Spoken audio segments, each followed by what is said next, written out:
الحمد لله رب العالمين والصلاة والسلام على أشرف المرسلين وعلى آله وأصحابه أجمعين وعلى من تبع هداهم إلى يوم الدين. Salat al-Duha, and translation as well, it says Salat al-Awwabin, the prayer of those who repent. Is that what the translation says? Yeah. Penitence, which is the ones who repent. The Salat al-Duha, in its rule, it is a sunnah and it is from the recommended acts. And the Prophet ﷺ used to pray it, and sometimes he does not pray it. Prophet Aisha narrates for us that he did not pray it, and then also another narration, he used to pray it. And Salat al-Duha is a great rewardable act, and this hadith, which is hadith Abi Hurairah radiallahu anhu, that he said, Awsani Khalil, Khalil, my closest companion, he had counseled me with three. Before we start with three here, there is a little problem here to be resolved regarding the Khalil. For verily we know that the Prophet ﷺ, he did not take any Khalil except as Allah subhanahu wa ta'ala took him as a Khalil. So how can he say, Abu Hurairah, that my Khalil had prompted me, or he had encouraged me, or he had counseled me with three? We say, for verily, that it is not a problem for a person to take the Prophet of Allah as Khalil. As for him, he did not take any Khalil because Allah took him as a Khalil, as he took Ibrahim alayhi salam as a Khalil. First one, he said, fasting 3 days from every month. Those 3 days,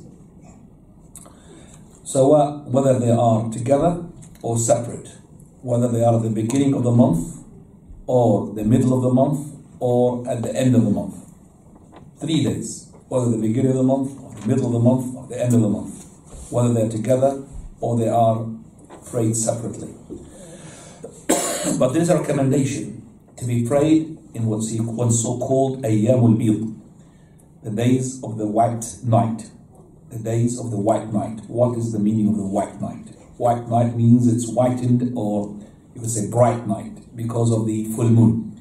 And they are the 13th and the 14th and the 15th of every lunar month. Those days, they have the moon is full. So we call them Ayyamul Bid, the days that belong to the bright nights. Then the third issue, he said, وَرَكْعَتَيْ الضُّحَى, that is to pray the duha all the time. It is like a permanent sunnah. So this is number 2, رَكْعَتَيْ الضُّحَى.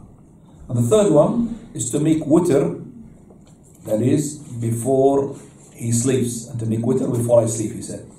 Right, so the Prophet ﷺ, he would pray the witr whether he is in journey or whether he is resident. He would always pray the witr. The days of the Ayyam al-Bid, I would like to give you a hadith, maybe you haven't heard it before, that the Prophet ﷺ, he would always fast those days of the Bid, days of which is the white night, the bright night, whether he is in a journey or whether he is resident. Now we come to the virtues of Salat al-Duha. Some of the ahadith which is mentioned here. Go ahead. Abu Dharr radiallahu anhu narrated that the Prophet sallallahu alayhi wa sallam said, every morning there is on the bones and joints of any of you a charitable act. Every saying of Subhanallah is a charitable act. Every saying of Alhamdulillah is a charitable act. Every saying of La ilaha illallah is a charitable act. Every saying of Allahu Akbar is a charitable act. Ordering good is a charitable act. Eradicating evil is a charitable act. To fulfill that charity, it is sufficient to pray 2 rak'ahs of the forenoon. Right, so each person, he's got joints, sulama. And these are the joints between your fingers, between your toes and all of that. Joints. Those joints, they have to pay sadaqah. And Prophet of Allah, he says, for every tasbihah, subhanallah, sadaqah, alhamdulillah, sadaqah, la ilaha illallah, sadaqah, Allahu Akbar, sadaqah, enjoining good, forbidding evil, sadaqah, sadaqah. And if you want to do something that would suffice for all of them, just pray the 2 rak'ah of al-duha. That's one of the great rewards of salat al-duha. Also, we have a hadith that the Prophet ﷺ said, in the human being there are 360 joint. 360 joint. And he has to make sadaqah for each of those joint. He said, Messenger of Allah, how can we do that? It's too much. Prophet of Allah, he said, for verily, the person when he buries his pickle in the masjid, and the thing that you take, the obstacle from the path, that is good. And if you can't find that, then 2 rak'ah would suffice you. Again, each person's got 360 joints. Each joint has to give sadaqah. Say, Messenger of Allah, if anybody would take that or bear that, it's too much. Therefore, verily, if you bury the spittle, if you see, for example, phlegm or something like this, you bury it in the masjid, that means you bury it, or now at the moment you can take it out with a tissue, clean it. And also the obstacle from the path, for each obstacle as well, there is a sadaqah. And also the 2 rak'ah, if you can't find anything of that to do that, then 2 rak'ah of duha would suffice you. Also the Prophet ﷺ, he had sent like a group of expedition to go and fight. And the Prophet ﷺ, when he sent them, they had bought a lot of booty and they were very fast in winning. So man, he said, Messenger of Allah, we have never seen a faster expedition than this one, and we've never seen a bigger booty being won or gained and earned than that one. He said, shall I inform you of something which will be more faster and more greater in booty? A man who makes wudu and perfects it, then he goes to the masjid and he prays his fajr, and after that he prays the duha. For verily, if he'd done so, then he's gone fast, and also he had brought a lot of booty. That's another hadith from the Prophet ﷺ to tell you about the merits or the excellencies of Salat al-Duha. Prophet of Allah, he said, Allah Azza wa Jalla, the Almighty said, O son of Adam, suffice me the beginning of the day with 4 rak'ah, I will suffice you with them at the end of the day. So if you do 4 rak'ah of duha, Allah Azza wa Jalla will protect you at the end of the day. And listen to the following hadith. Prophet ﷺ, he said, he who comes out of his house on wudu, coming to the prayer which is obligatory, he's praying, for example, dhuhr or asr or maghrib, his reward is like the reward of a pilgrim who in state of ihram. And he who comes out of his house to make the duha, tasbih, and nothing else is on his mind or making him tired except for salat, the duha, then his reward is like the reward of a person who's doing umrah.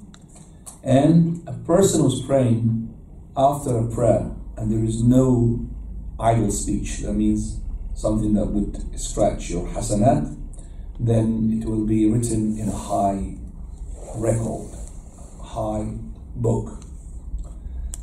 The Prophet ﷺ, he said, no one would guard his salat duha except for a person who's awab. Awab means, here is penitence, is that the one? Penitence, that means repenting to Allah frequently. So penitence is like an exaggerated way of saying that he repents a lot to Allah subhanahu wa ta'ala. So we've got plenty of rewards for that salat al-duha. Now, we come to how many rak'ah it is. Now, it's number of rak'ahs. The minimum number of rak'ahs for the forenoon prayer is 2, based on the hadith just quoted, and its maximum is 8. Hani narrated, on the day of the conquering of Mecca, the Messenger of Allah sallallahu alaihi wasallam bathed in her house and then prayed 8 rak'ahs. We believe that the correct opinion that the minimum of it, as he said, is 2, but the maximum, there is no limitation for that. For verily, Mu'adha radiyallahu anha, she asked Aisha radiyallahu anha, how many rak'ah the Prophet ﷺ used to pray the duha. She said 4 rak'at, and he would increase whatever he wishes. So whatever he wishes, we don't know how many. So also from the saying of the Prophet of Allah, it was mentioned it was 12 rak'ah. 12 rak'ah. And you'll find that as to be authentic in Silsila Da'ifa under the Hadith 6435. Da'ifa means unauthentic, but in there is in that chapter, there is underneath the Hadith that narration. So praying 12 rak'ah is from the saying of the Prophet sallallahu alaihi wasallam, and is to be authentic. And from his actions, the maximum the Prophet of Allah is prayed is 8 rak'ah, as in the Hadith says there, in the day of regaining Mecca, better than saying, conquering Mecca. Right, so the Prophet of Allah, he said the following Hadith: he who prays the rak'ah, duha, 2 rak'ah, he will not be written from the oblivious. And he who prayed 4 rak'ah, he will be written and recorded from the worshippers. And he who prays 6 rak'ah, he will be sufficed on that day. And he prayed 8 rak'ah, Allah will write him from the qaniteen, the sincere. And he who prays 12 rak'ah, Allah will build him a house in Jannah. Again, I repeat that hadith. The hadith is in the Tabarani, and Sheikh Laban makes it authentic. Prophet of Allah, he said, he who prays 2 rak'ah from the duha, he will not be written from the oblivious, the unattentive. He will not be oblivious. And this one who prays 4 rak'ah, he will be written from the worshippers. And he prays 6 rak'ah, he will be sufficed on that day. And he who prays 8 rak'ah, Allah will make him or record him from the qaniteen, the sincere. And he who prays 12 rak'ah, Allah will build him a house in Jannah. And not a single day or a night, except that Allah subhanahu wa ta'ala would show his favors to his slaves with the sadaqah, and Allah subhanahu wa ta'ala, he would give them the reward for that. Right, this is the hadith regarding the 12 rak'ah. But as I said, hadith Mu'adha, it says that Aisha, she said 4 rak'ah and upwards. There is no limitation for that. Now, the best of the time of the best time to perform the forenoon prayer, Zayd ibn Arqam radiyallahu anhu said that the Prophet sallallahu alaihi wasallam went out to the people of Quba, and they were praying the forenoon prayer. He said, the prayer of the penitent is when the weaned camels feel the heat of the sun during the forenoon.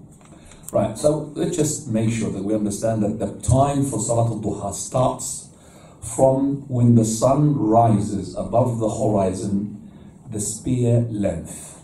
Again, the start of the Duha prayer is when the sun above the horizon by a spear length. And what is a spear? We've asked our Sheikh Al-Bani rahimahullah, and he said it's 2 meters above the horizon, which makes it about 12 to 13 minutes after sunrise. So when the sun rises, that means it becomes white. It will finish its yellowish bits when it comes out. So when the sun rises, a spear length above the horizon, 2 meters above the horizon, and then it finishes when just about before the meridian, the meridian of the zenith, meaning the Dhuhr prayer starts when the sun starts moving. What does that mean? If you remember when we started to count and calculate what time is the Dhuhr, we said that when the sun rises, okay, you with me? The sun rises, the shadow of the object will be at its maximum or its minimum. The shadow of the object will be maximum or its minimum? Maximum. Well done. Because the sun will be on the side and it will be showing light, and the object will be its maximum length in shadow. That shadow will start to increase as the sun rises. It will reach a point which is the closest point to the earth on that particular spot to the sun, and that's when the shadow of that object would stop in decreasing or increasing. And that's when in the Hanafi masjid you'll find the flashing clock, the red one flashes. And that's the maximum heat basically at that time, regardless whether it's a rainy day or not, but I'm just saying if it's a sunny day. So when that sun it's its closest point to the earth, and the shadow of that object start to stop, it will not now decrease anymore. It will be for about 10 minutes. That's called the meridian. You're not allowed to pray at that time. Okay, you're not allowed to pray at that time, except if it's a prayer that's got a reason, like for example praying Tahiyat al-Masjid or praying Sunnatul Wudu, but general voluntary you're not allowed to pray. So up to that time, Salatul Duha. So up to that prohibited time is Salatul Duha.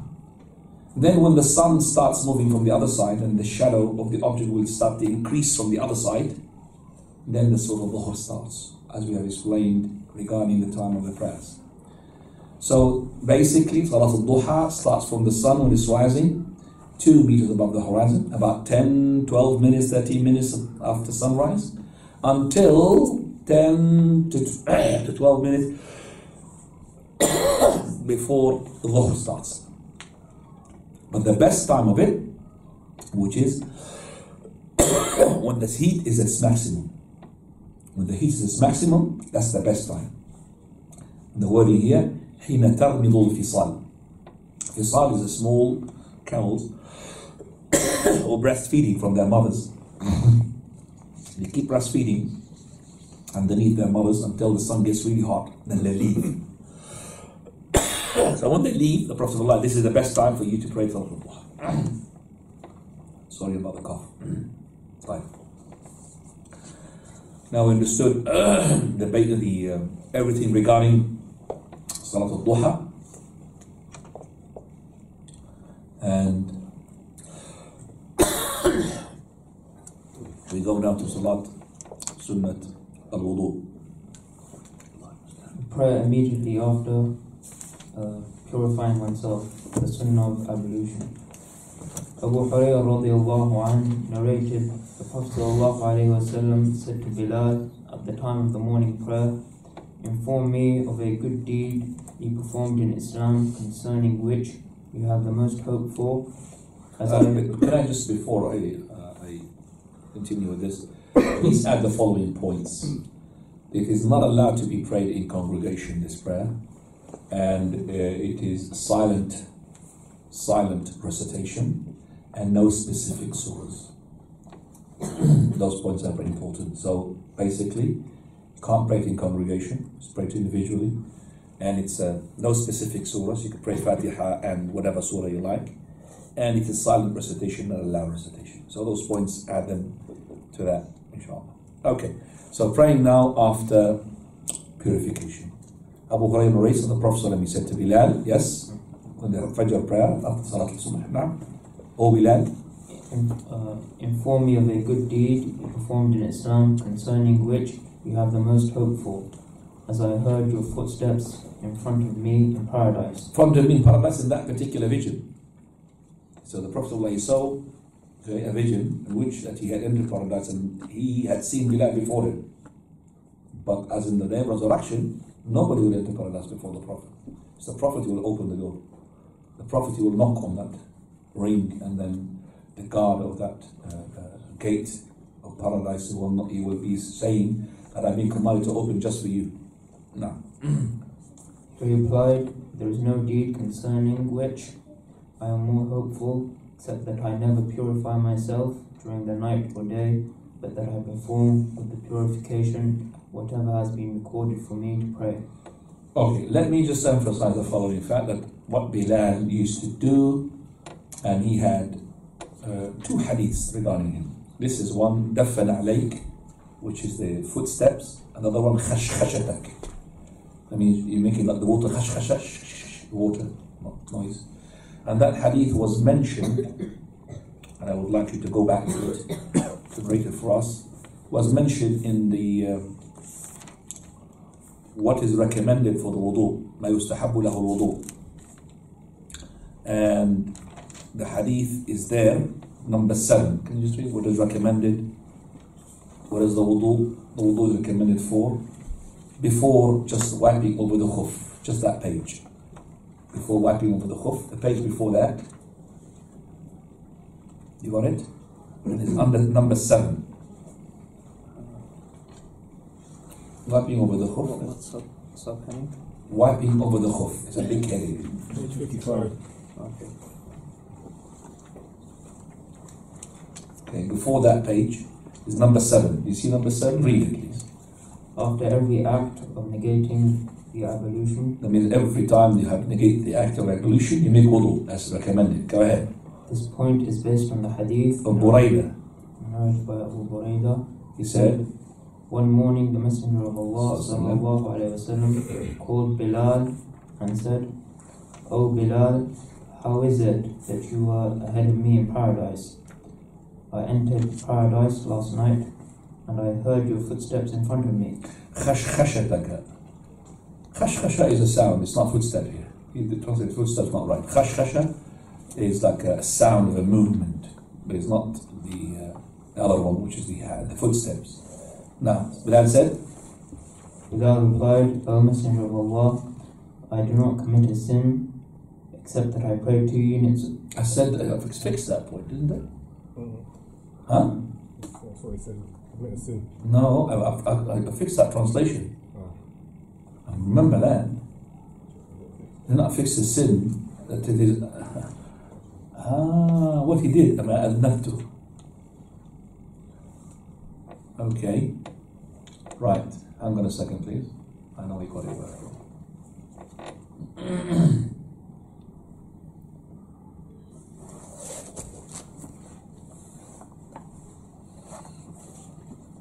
Just bear with me, please.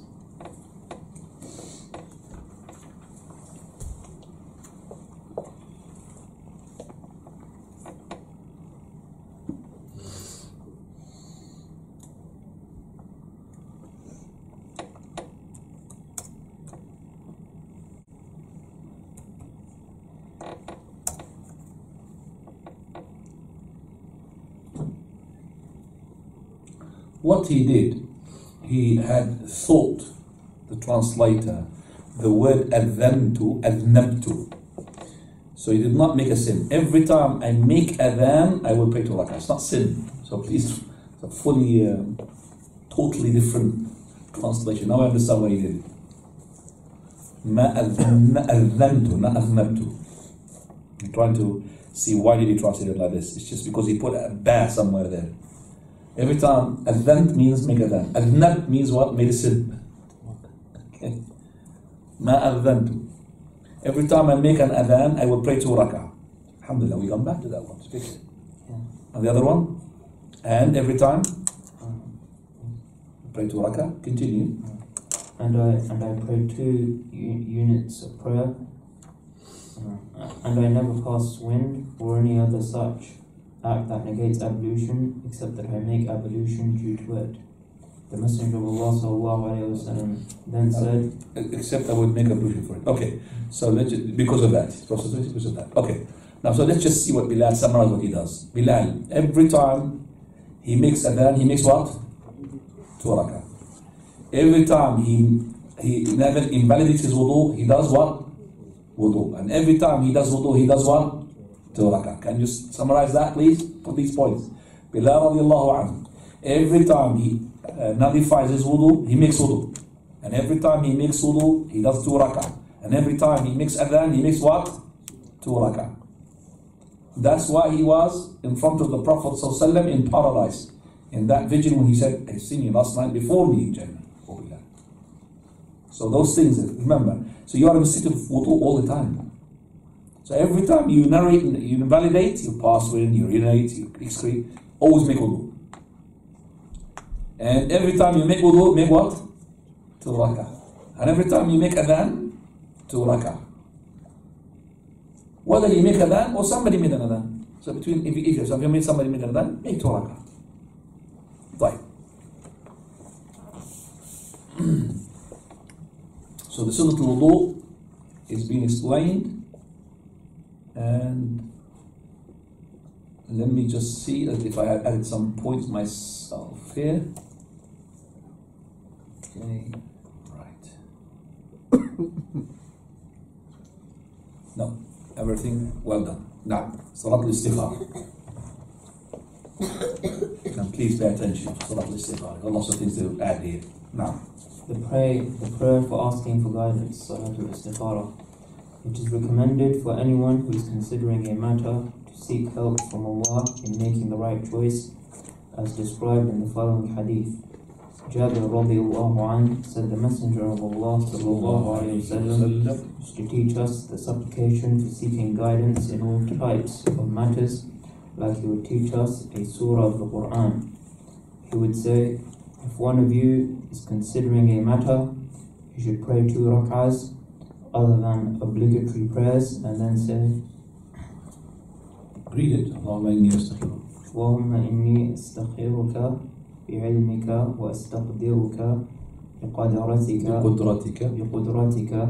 وأسألك من فضلك العظيم فإنك تقدر ولا أقدر وتعلم ولا أعلم وأنت علام الغيوب اللهم إن كنت تعلم أن هذا الأمر خير لي في ديني ومعاشي وعاقبة أمري أو قال في عاجل أمري وآجله فاقدره لي وإن كنت تعلم أن هذا الأمر شر لي في ديني ومعاشي وعاقبة أمري أو قال في عاجل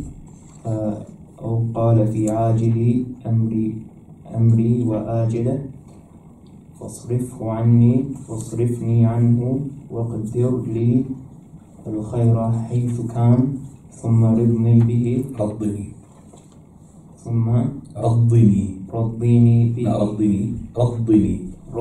به And you say what you would say what he wants. Okay, right. First of all, Salat al-Istikhara, in terms of the rule-wise, it's sunnah, so it's recommended. So if we put this as recommended. And Imam Shawkani, he had actually pointed to be compulsory. He said it's compulsory. And this is the madhab of Zahiriyya, the ones who are superficial, but we say the correct opinion, it is recommended, it's not compulsory. Now, what are the things that we make istikhara for? What are the things that makes istikhara for? By the way, you haven't got any information in this chapter at all regarding this issue, so I'm going to add a certain number of points. We say that the scholars have differed regarding this issue. For verily, some of the scholars, they said that the Muslim should make istikhara, consultation with the Almighty. Because istikhara means you're putting the hands in the matter of Allah, the hands of Allah. You're asking Allah's help in everything, whether it is religious or dunya-wise.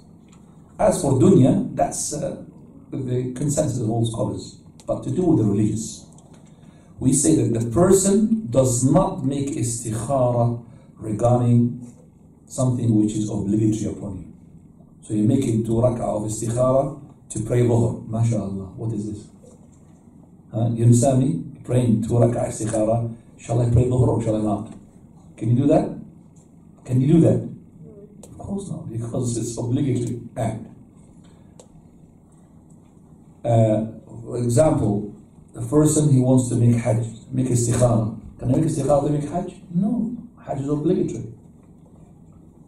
But if it is a voluntary hajj, and I know it's good, but I want to know, is it good to do this voluntary hajj this year or the following year? Is it a good time for me? So I'm making istikhara for the time, not for the recommended act itself, because it's recommended. I'm not going to ask Allah whether it's hajj voluntary is good or not, because it's good. But I'm asking Allah, is it better to do it this month or the following month or the following year? So that is as well. Some other saying, they say that the istikhara of the Muslim it could be also in the permissible and also the recommended acts. Permissible and recommended acts. As for the obligatory, of course, you don't make istikhara for it. The third saying of the scholars is that you make istikhara, which is what is linked to what is permissible, and that is not in the one which is in the act itself, but what is linked to it. For example, the time and the transport and all of that. So, for example, you don't really make an istikhara of getting married or not. You make an istikhara of, is this wife good or not? Do you understand me? Not just making istikhara, shall I marry or not? Because marriage is recommended. So you make istikhara in what is related to that, which is that, is this wife good or not? Or shall I marry this time? Or shall I postpone it until I make Hajj, for example? Okay, right. And the correct opinion, Wallahu ta'ala a'lam, that number one, scholars had agreed upon that there's not supposed to be istikhara in everything. Because the Prophet did not do istikhara in everything. So I say, for example, I want to eat curry. Shall I make istikhara now? Eat curry or not? Huh? Imagine. Make istikhara for eating curry. I'm going to barbecue chicken. Shall I make istikhara now to eat chicken barbecue or not? So I'm going to eat after this maybe kufta kebab. Shall I make istikhara to rak'ah for eating kufta kebab or not? It's not right. So Prophet of Allah did not make istikhara for everything. Okay? So that is, as Allah has been narrated. The other second point, the scholars had agreed upon is that you're not allowed to make istikhara in the ibadah issues, whether it's obligatory upon them or the prohibited one. So you're not going to make istikhara, shall I drink wine or shall I not? Haram thing. Or shall I pray my obligatory, shall I not? Obligatory and haram, scholars have agreed upon that you cannot make istikhara on this issue. Also, the third point, the scholars have agreed upon that the permissibility for the Muslim to make istikhara for whatever is related to the things which is permissible for you to do. Like, for example, marriage, buying a house, buying a car, the time of the journey, a particular job. Okay? So all of these things, right. Now, also the scholars have differed. Do I make istikhara for something which I know the fact it is good for me, or I don't? So this is an issue. So for example, I'm making istikhara here where I know that, this wife I'm going to marry, she's good in religion. I know her that she is rich as well, she's beautiful, and she's from a highly sort of qualified family, or very sort of high lineage. Okay, so I've got the four together. I've got the beauty, and I've got the money, and I've got the deen, and I've got the lineage as well. So shall I make istikhara for that, or shall I? The correct opinion, Wallahu ta'ala a'lam, that you make istikhara because you don't know. So you are satisfied, but after consultation, you make your istikhara. We call it بعد الاستشارة istikhara. Istishara, that means you ask the people. That's good. Okay, alhamdulillah, I am inclined to do it. Or I'm hesitant. I'm inclined, or I'm what? Hesitant. You only make istikhara if you are inclined or hesitant. Because the Prophet said, إِذَا هَمَّ أَحَدُكُمْ لَهُ. You don't make istikhara on something you don't want to do it. You hate to do it. So you are inclined to do it, or you're hesitant. So you made istishara, you have consulted people, and you come to the conclusion now you want to do it. But now you make istikhara with Allah, you're consulting the Almighty now for something that you don't know about.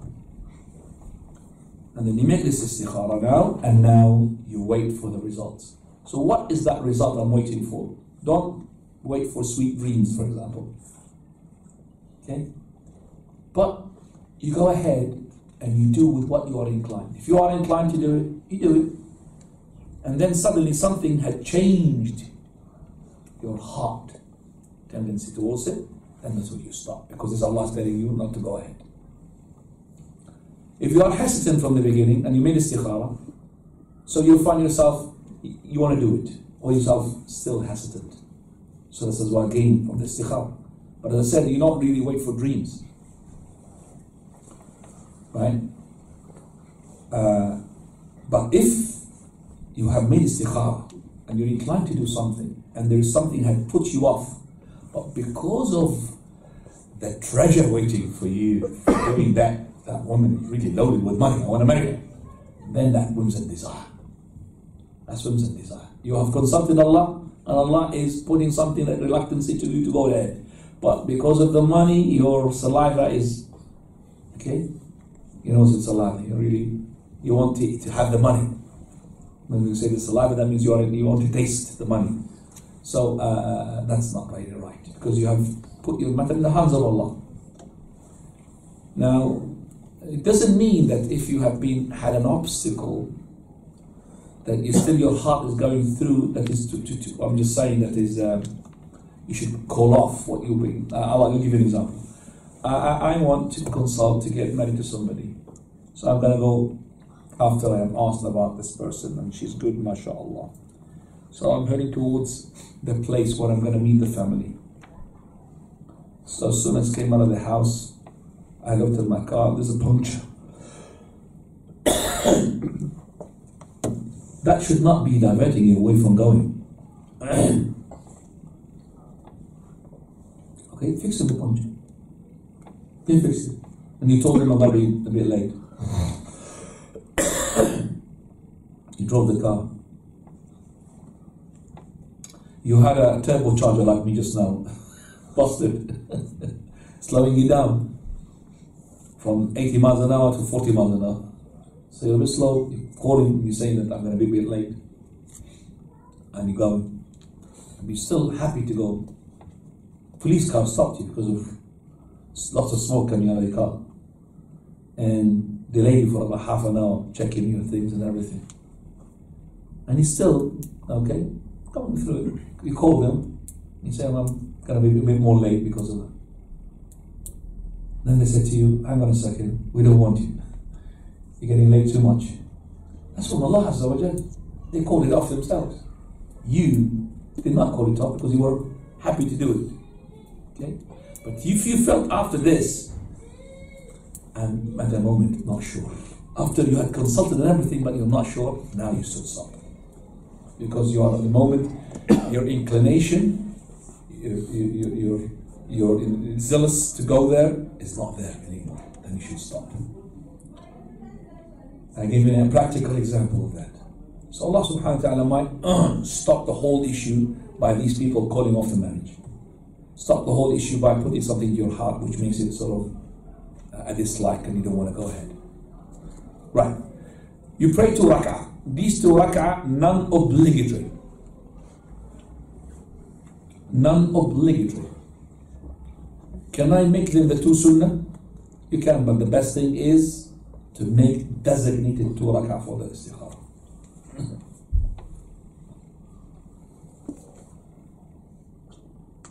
Okay. Can I do it during the impermissible time? That's a controversial issue. We call this prayer, it's not general nafil, it's a nafil 2 rak'ah with a reason. Just like the 2 rak'ah tahiyat al-masjid. Tahiyat al-masjid, if you pray it at any time, regardless whether it's during the zenith, during the sun rising, sun setting, it doesn't matter. The same thing as well regarding the what? Istikhara. Because you want to istikhara, you want to do it now. I want to go ahead with this matter. So it's got a reason behind it. So you could make the istikhara during the time that, which is what? Don't pick up the time which is prohibited, but it happened to be there. No problem, inshallah. Can I make more than istikhara? That's the controversial issue. Should we make more than istikhara or not? It's supposed to be 1 istikhara. But if you're still hesitant, like, then there is no harm to pray another istikhara, because it happened from the companion Abdullah ibn Zubayr when he wanted to rebuild the Kaaba again, to demolish it and rebuild it and make it expanded and include the Hijr of Ismail. He said, Inni mustakhirun Rabbi thalathan. I'm going to make istikhara for Allah 3 times. He said in front of the companions. And that's a consensus. And the companion number said, you're making a bid'ah. How can you make istikhara 3 times? He wants to make istikhara with Allah to what? To demolish the Kaaba and rebuild it. He done it. He demolished it. It's a major issue. To put it down and then rebuild it and put it on the foundation of Ibrahim alayhi salam, Qawa'id Ibrahim. And he done it. And he revived the sunnah of the Prophet sallallahu alaihi wasallam. So in that case, yes. Now, can I ask somebody else to make istikhara on my behalf? That's a bid'ah. It hasn't been done, and it should not be done. Can you make an istikhara on my behalf? No, you make your own istikhara. It is not to be done in congregational form, and no specific surahs. Loud or silent recitation depending upon the time of performance. So if you're performing during the night, you can put it a bit up. During the day, silent. Right. The supplication is to be done after. And that gives it, alhamdulillah, more chance for those people who cannot memorize the supplication to open the book and read it. Okay? So the person, after he finishes the 2 rak'ah, he takes the booklet and he reads, Allahumma inni astakhiruka bi'ilmik wa astaqdiruka biqudratik wa as'aluka min fadlika al-'azim fa anta ta'lam wa la a'lam wa taqdir wa la a'lam wa anta 'allamu in kunta ta'lam bi anna hadha al-amr. Which has been translated, that is so and so and so. You mention the thing that you want. It's good for me in my dunya and my deen, then make it good for me. And if you know that this thing is bad for me, then keep me away from it. And always give me the good wherever I am. So that is the supplication. You say it, and you say it in the Arabic if you can. If you can't, say it in whatever language. You could say even if the person is illiterate, he can't memorize, he can't read, you can just say any word. I'm just making istikhara with you. That's it. Just a word like that regarding this issue. If you don't really remember, if you can't really read the dua yourself because you're illiterate, if you can't read, then read it. Go with dua. Now, should we raise up our hands or should we not? We'll make istikhara. Of course, if the scholars, the ones who said that you could make it before the taslim, you're not going to make raising up your hands in the prayer. But now we said it because the sunnah is to do it after the prayer. We have some scholars, they say before the end of the prayer. But the Prophet of Allah, he said in this hadith, then after he prayed the 2 rak'ah, let him, let him after the finishing. Do I raise my hands or not? Raising up the hands in general regarding the dua is to 2 types. Dua which is specific and dua which is general. In the specific dua, you don't raise up your hands unless there is a proof. So, toilets.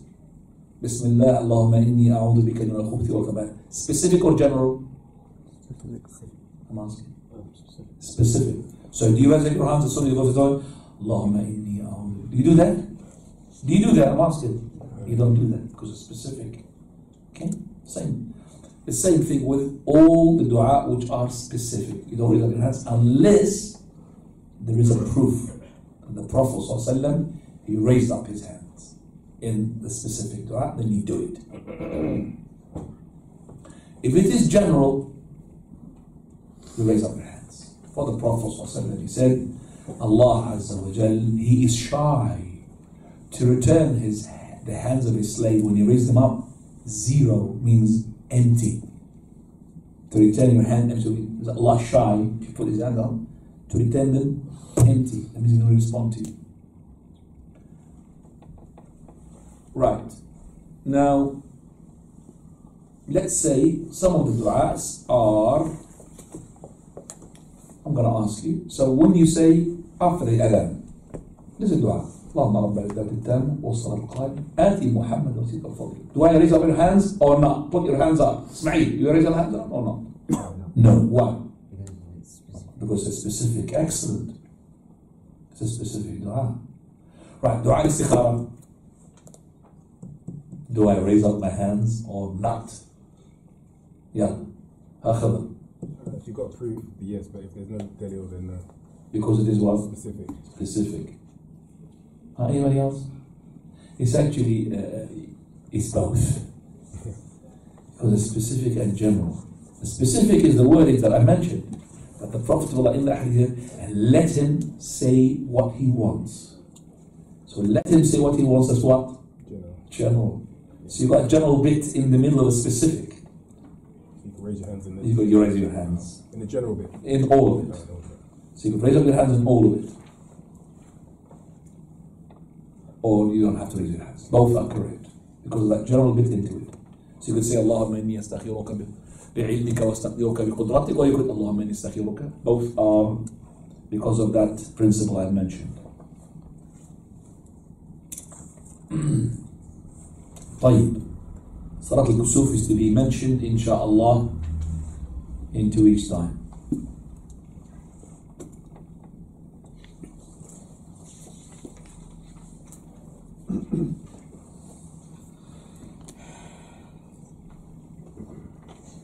Any questions? Please go ahead. Follow.